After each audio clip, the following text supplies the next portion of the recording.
ரஷ்யாவை ஒரு மிகப்பெரிய நிலநடுக்கம் 8.8 ரிக்டர் அளவுக்கு தாக்கியிருக்குங்க. இதனால ரஷ்யா நாடு மற்றும் இல்லாம அது பக்கத்துல இருக்க நாடுகள் எல்லாத்துக்குமே சுனாமி எச்சரிக்கை விடுத்திருக்காங்க. என்னைக்குன்னு கேட்டீங்கன்னா ஜூலை 30, 2025. எஸ், பாபா வாங்க கணிச்சிருப்பாரு 2025ல ஒரு மிகப்பெரிய ஒரு பேரழிவு ஏற்படும் சொல்லிட்டு. அது இதுவான்னு சொல்லிட்டு எல்லாருமே சொல்லிட்டு இருக்காங்க.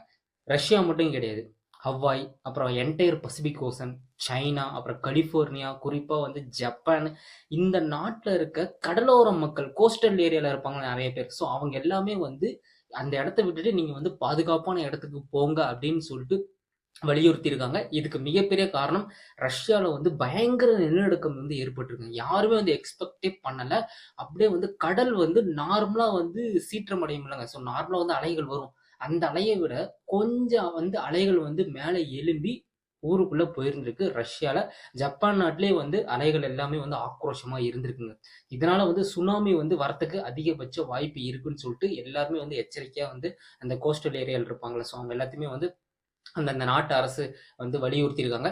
ஸோ நம்ம பொறுத்து இருந்தா பார்க்கணும். எனக்கு இது பாபா வாங்க கணிச்சு அது நடந்தது, அது ப்ரிடிக்ஷன் நான் சொல்லல.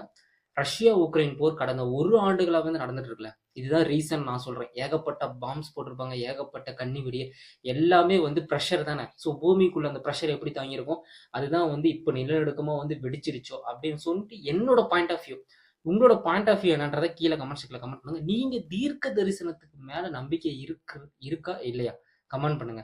இந்த மாதிரி நியூஸ் தெரியும்னா சப்ஸ்கிரைப் பண்ணி வச்சுக்கோங்க.